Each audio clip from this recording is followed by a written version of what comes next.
All right, so when we move here into enzymes, no, this is for the next question. No, it's a sort of a different, because enzymes are basically proteins. So this goes along with proteins because enzymes are composed of proteins mainly. There are some non-protein enzymes, but for our purposes, we're going to stick to protein. And so an enzyme is something that we call a catalyst. Often they're called organic catalysts. And a catalyst is some molecule that speeds up a chemical reaction. It allows it to happen more quickly or with less activation energy.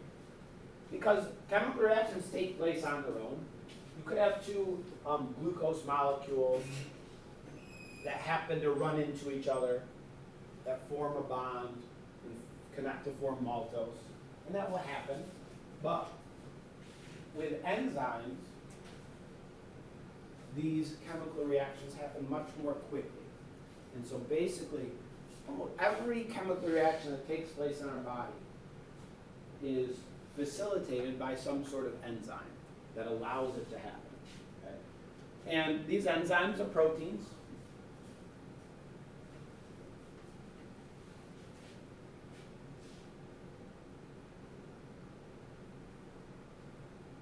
And what is of key importance is the shape of these enzymes, because it puts the molecules it's working with in certain configuration that allows the reaction to take place with less energy. Okay, it takes less what we call activation energy for the chemical reaction to take place. Sort of makes it easier.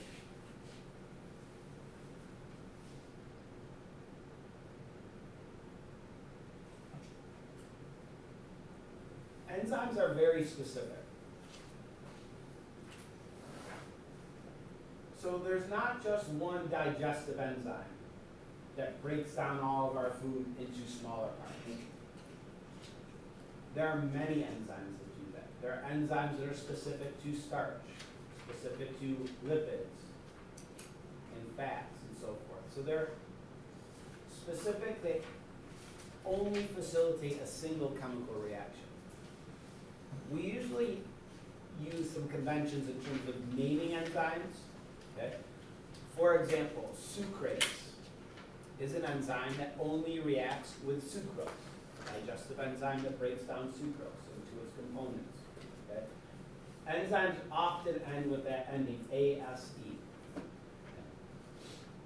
And so here we have just a very simplified diagram showing an enzyme at work. The green molecule is the enzyme.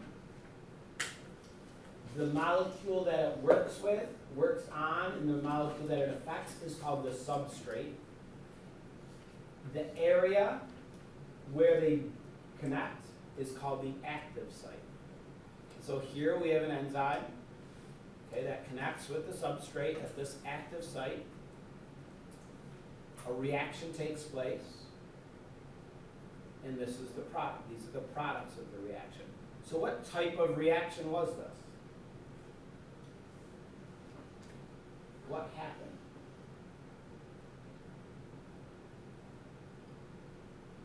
Started with this, we end with this. It's a digestion, right? It's a larger molecule. It's been broken into two smaller molecules.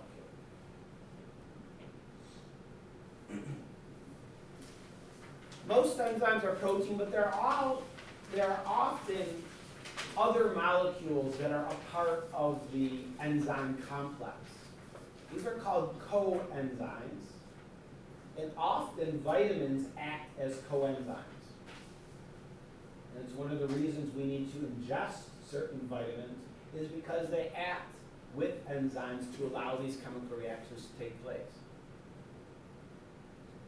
For example, here we have an enzyme, okay, that works on this substrate. And it doesn't work unless this coenzyme is present. Okay, it's sort of an activator. So this coenzyme connects with the protein part, and once they connect, it forms a shape that allows the substrate to attach.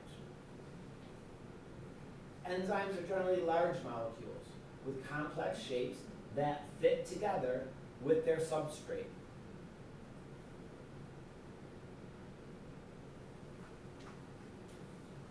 So the terms that we use, the active site is the location where the reaction takes place, and the substrate is the molecule upon which the enzyme acts. And here we just see another digestion reaction where we have the substrate bonding to the active site, okay? And then these molecules split and they've been digested into these products. Again, they could split on their own, but because of the shape of the enzyme, when they all bond together, it puts them in a configuration where that's much more likely to happen.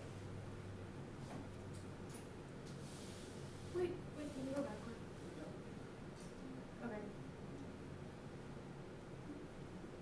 So this connection between the substrate and the enzymes, okay, it's called the enzyme substrate complex. This whole structure that includes the enzyme and its substrates, okay? And here we have two substrates bonding here to an enzyme, and you'll see when we have these drawings, these aren't what they really look like. Okay? We draw them sort of as these puzzle pieces to convey that it's the shape that's so important, that the shapes of the enzyme is what brings together the substrate and allows the reaction to take place. So here we have these molecules coming together with the enzyme, it's sort of all bonding together, and then we have our products. So what type of reaction would you call this?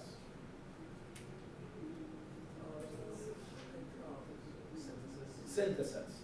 So the opposite of digestion is synthesis. Digestion is breaking large molecules into smaller molecules. Synthesis is the opposite, taking small molecules and putting them together to form larger molecules. So these two substrates could have come together on their own without the enzyme, but this enzyme puts them in a position where they're more likely to bond with each other and form that product.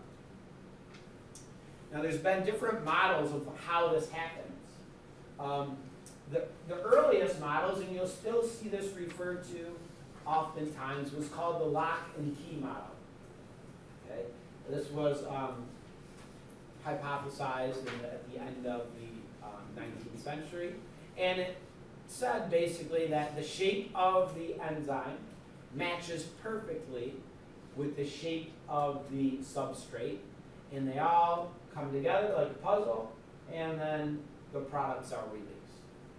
We know now that that was a simplified version of how things actually work. It's not so much that everything perfectly fits together like the lock and key model would indicate. Okay?